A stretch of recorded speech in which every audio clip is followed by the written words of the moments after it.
মালা কণ্ঠে থাকলে যে সমনের ভয় থাকে না, মালা যে কণ্ঠে থাকলে 10 বই শোনার সেট করে দেবেন, যে জ্যোতিটা না পড়ে এই আমার তুলসী মালা কণ্ঠে দেবেন, দেবেন জ্যোতি আরো সুন্দর হবে।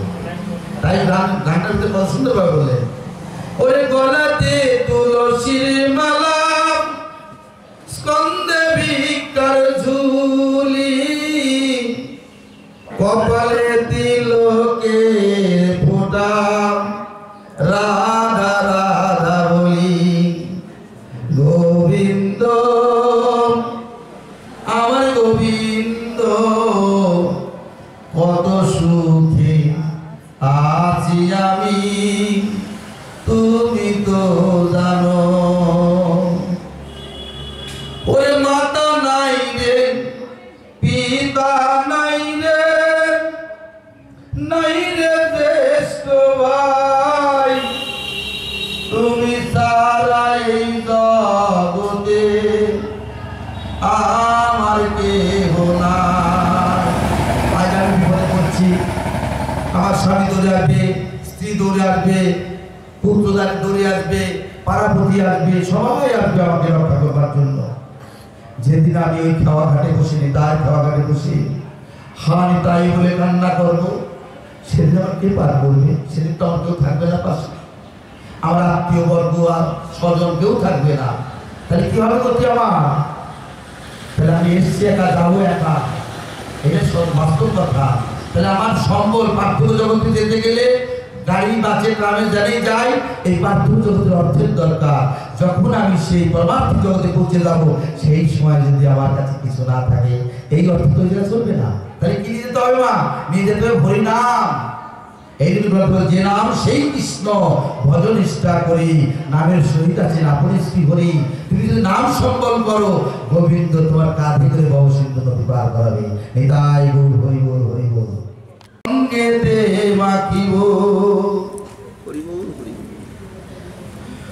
আমার মনে বড় আশা ছিল, বৈষ্ণব সঙ্গ পাবো,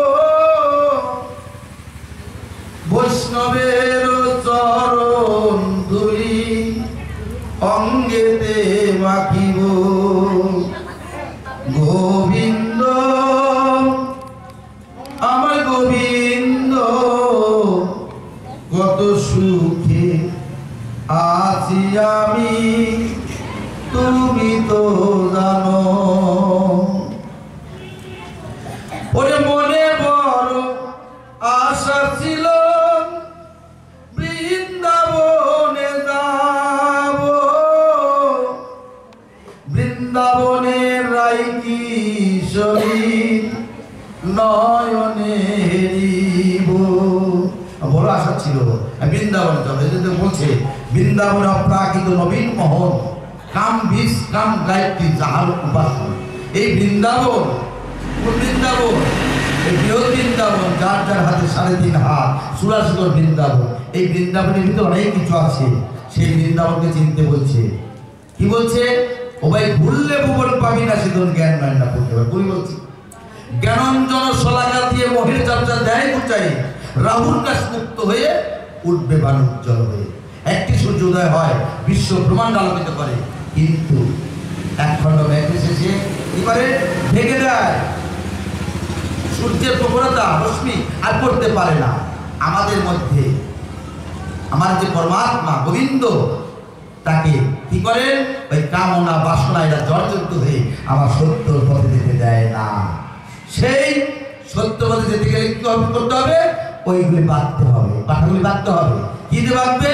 কুন্দরি দিয়ে। পূর্বে বলছিলাম আমাদের মাঝে গল্প, নাম ধরে বাঁধতে হবে। তাই বলছে, মন প্রতিবেশীটার সঙ্গে তুলনা করলেন। প্রতিবেশীটা কেমন? যেমন প্রদীপ ধরালে হাওয়া এদিক ওদিক এদিক তোলে, তোলে তো। যদি একটা কাছের ঘিরে টোপ দেওয়া যায়, আগে এদিকে করবে, করবে। তাই আমাদের মনকে ওই হরিনামের বেড়া দিতে হবে, হরি বল রাধে রাধে। তাইলে কি হবে?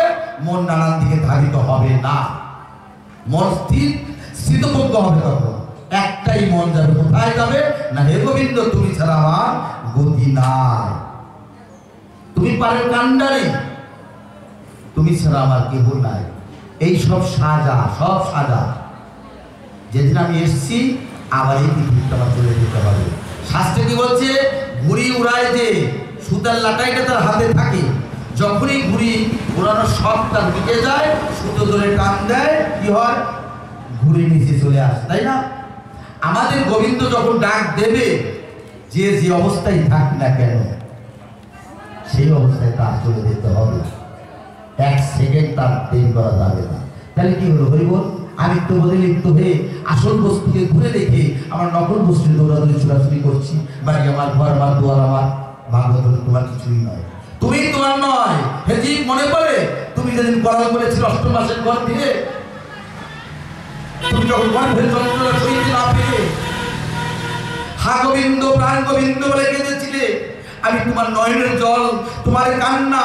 আমার গোবিন্দ বড় দয়াল, দয়ার সাগর তিনি। ভক্তের ডাকে তিনি থাকতে পারেন না, স্থির থাকতে পারেন না।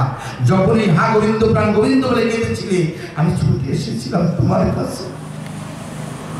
বলছে সাধুর দর্শনের মনের ময়লা বর্ষবারের প্রেম তরঙ্গ, তুমি আমাকে দেখে তোমার শত জন্মের কথা মনে পড়েছিল।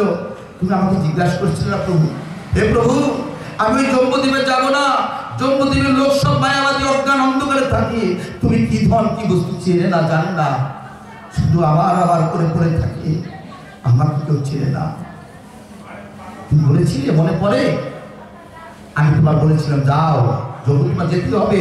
তুমি যদি জম্বুদ্বীপে না যাও, যে গর্ভে তুমি ধারণ করছো নারীবধ হবে, নারীবধ পাপে তুমি নরক শুনতে যাবে। অথচ তুমি জম্বুদ্বীপে যাও।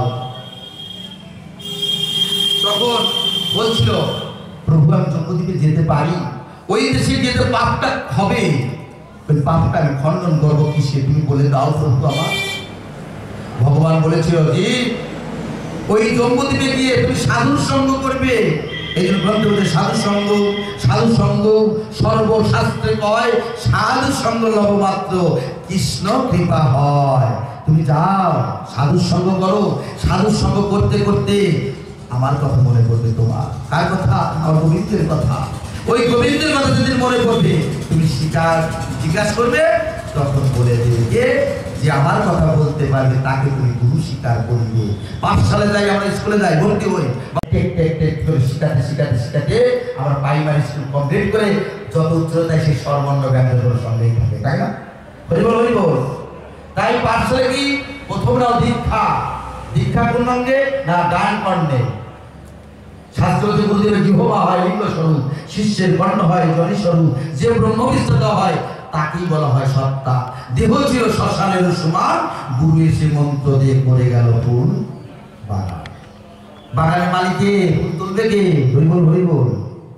বাগানের মালিক তো নাকি মা তুলবে কে? ফুলটা তুলবে কে?